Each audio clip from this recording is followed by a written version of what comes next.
going on, everyone? We need to talk about LeBron James because LeBron James is really selling this series hard.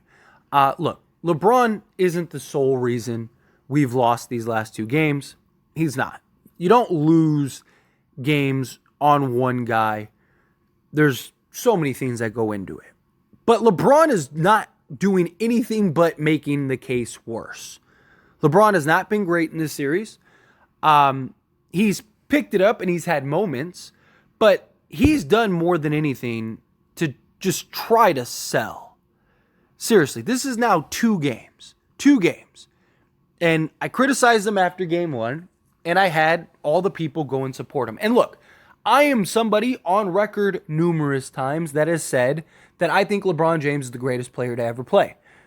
I understand that LeBron James is in year 20. I understand that LeBron James is 38 years old. I get that. But he's still on the court. He's still our leader.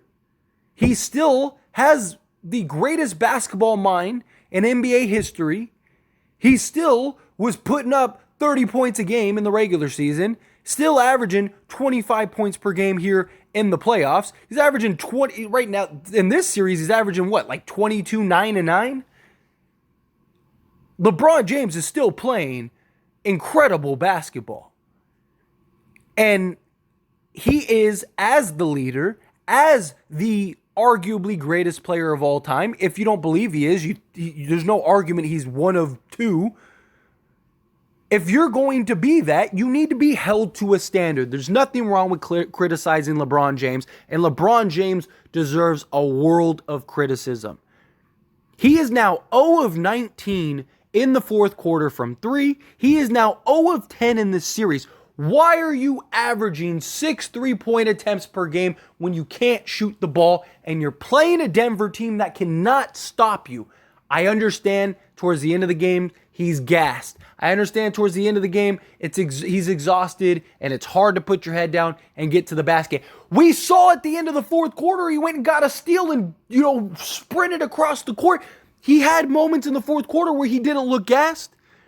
And on top of that, if you are gassed and you really are that fatigued, hey, maybe don't shoot the basketball. If your ankle and your foot are really bothering you, maybe you shouldn't take a shot attempt that requires you to get some lift. Maybe you should pass the ball to Austin Reeves, who is 5 of 9 from 3 and 8 of 16 from the field. Or maybe you give the ball to Rui Hachimura, who they couldn't stop all game and is 8 of 10 from the field and 50% from 3. Or maybe you dump the ball down and find a way to get the ball to Anthony Davis and you tell him you're supposed to be the guy, go get a bucket. It's terrible basketball IQ and decision making. That's what LeBron is doing. He's making terrible decisions. Look, if it's a desperation shot, it's an end of the clock shot, it's, whatever. And he shoots that, fine. I have no problem. But he's taking early into the shot clock type threes, or he's holding the ball, letting the shot clock wind down instead of getting into sets and taking terrible threes. At the end of the third quarter, we didn't need LeBron James to shoot a 3. We needed him to put his head down, get to the basket, go get a basket, and close out that third quarter so we could have some momentum going into the fourth.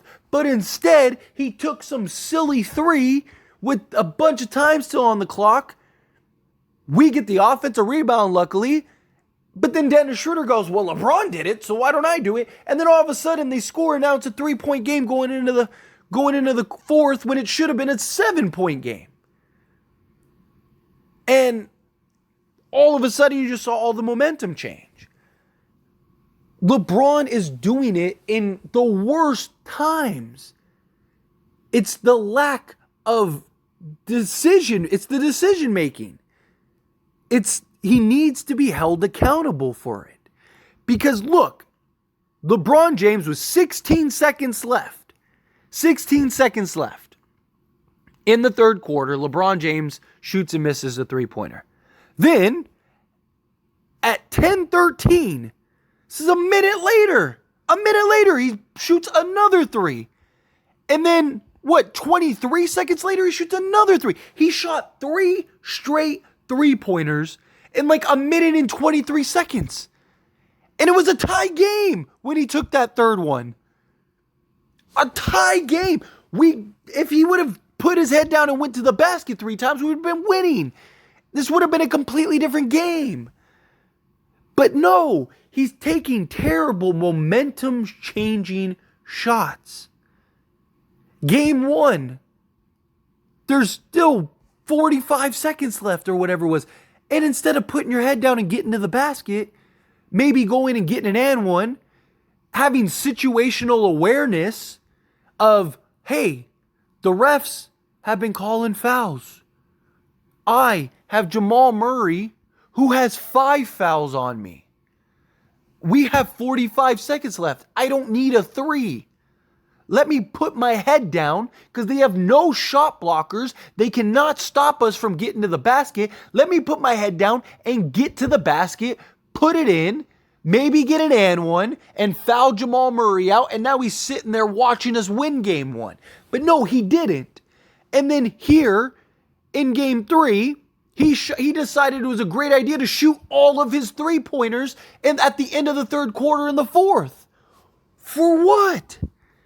You're supposed to be the leader. You're supposed to be the guy that has been here and done that. Outside of Anthony Davis, we don't have anybody else that's been to this point. We don't. Austin Reeves has never been to this point. D'Angelo Russell, this is the farthest he's ever gone. Jared Vanderbilt, this is the farthest he's ever gone. LeBron James and Anthony Davis are the only 2 people that have been in this position and understand what it takes to win. You're supposed to be the leader. You're supposed to be the one that's making the right decisions. You're supposed to be the one that is setting guys up. If you pass the ball to Austin Reeves, who's 5 of 9 from 3 and he misses it, you made the right play. Nobody's going to talk to you about that. If you're gassed and tired, that's fine. Why are you making poor decisions? Why do you think it's better to, instead of running a play and being the setup guy and playing point guard against the team that cannot stop you in the half court, why do you think it's a better idea to jack up a 3? Again, LeBron is not above accountability. I love LeBron James. In my opinion, he's the greatest player to ever lace up and play the game of basketball. I think the things that he is capable of doing in year 20 at age 38 is just remarkable. It's almost surreal. It doesn't feel like he's a real person. But you can't get all the praise and not get any of the criticism. If we won this game and LeBron closed down the stretch and gave us 3, instead of those 3s were 3 straight buckets and the Lakers win, guess who's getting all the glory? LeBron James. LeBron James is the greatest player ever. LeBron James, year 20, age 38, all the media, all the fans, all the LeBron fans, everybody is praising LeBron for being the greatest player ever. So why, when he does the opposite of that, should he not get criticism? He should absolutely get criticism. Anthony Davis deserves criticism without a doubt. But you know what Anthony Davis is. You know what to expect from Anthony Davis at this point. He's shown you what he is this entire playoffs. You need LeBron James to be LeBron James. You need 8 wins. 8 wins. You can't be a smarter LeBron. I'm not even saying he has to go out and get 40. I'm not saying he has to. I'm talking about just having situational awareness.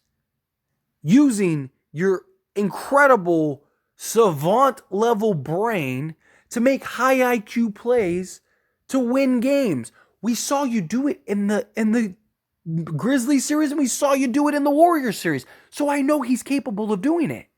It's not a reason. Go look it up. It's not a coincidence that every time we seem to blow a team out, LeBron James only takes like 2 or 3 threes.